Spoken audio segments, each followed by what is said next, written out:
শীতের সকাল, ঘুম থেকে উঠেই খেয়ে নিচ্ছেন করে এক কাপ গরম চা, আর তারপরেই জানলার ধারে বসে বেশ রোদ্দুরে গা সেঁকতে সেঁকতে রিল্যাক্স করছেন।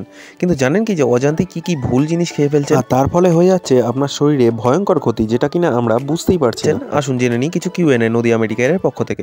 প্রথম প্রশ্ন, ঘুম থেকে উঠে কোন জিনিস খেলে শরীর ভালো থাকে? অপশন এ ঠান্ডা জল, অপশন বি গরম জল, অপশন সি চা, অপশন ডি শরবত।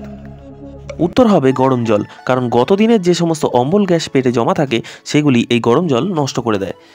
তো চলে আসি এবার আমাদের দ্বিতীয় কোশ্চেনে। দ্বিতীয় প্রশ্নটি হলো, বাসি মুখ ধোয়ার আগে কি খেলে শরীর ভালো থাকে? বরফ জল, সাধারণ জল, লেবু চা নাকি মুড়ি? উত্তর হবে সাধারণ জল, কারণ রাত্রে মুখে এক ধরনের ব্যাকটেরিয়া জন্মায়। এই ব্যাকটেরিয়া খেলে, অর্থাৎ জলের সঙ্গে খেলে, পেট নতুন নাড়ি ফিরে পায়। আসছি এবার পরবর্তী কোশ্চেনে। খুবই ইম্পর্টেন্ট একটি কোশ্চেন, খালি পেটে কোন জিনিস খেলে ভয়ঙ্কর পরিস্থিতি হতে পারে?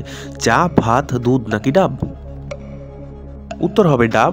ডাব কখনোই খালি পেটে খেতে নেই, কারণ ডাবে থাকা প্রোটিন পেটে গিয়ে পেট ছিদ্র করে দিতে পারে, অর্থাৎ পেট ফুটো হয়ে যেতে পারে। তাই জন্য ডাবের থেকে অবশ্যই এড়িয়ে চলবেন, অন্তত সকালবেলায় খালি পেটে কখনোই ডাবের জল খাবেন না। 4 নম্বর কোশ্চেন, প্রাচীন রোগের চিকিৎসায় কোন ঔষধ সেবন বাঞ্ছনীয়? অ্যালোপ্যাথি, হোমিওপ্যাথি, কবিরাজি না বায়োকেমিক? উত্তর হবে হোমিওপ্যাথি, কারণ ধাতুগত চিকিৎসার ক্ষেত্রে হোমিওপ্যাথি ঔষধ বিরাট কাজ দেখায়। চলে আসছি এবার 5 নম্বর কোশ্চেনে। 5 নম্বর কোশ্চেন, রোদ থেকে এসে কি খেতে নেই? ঠান্ডা জল, দুধ, বেলের শরবত নাকি চা?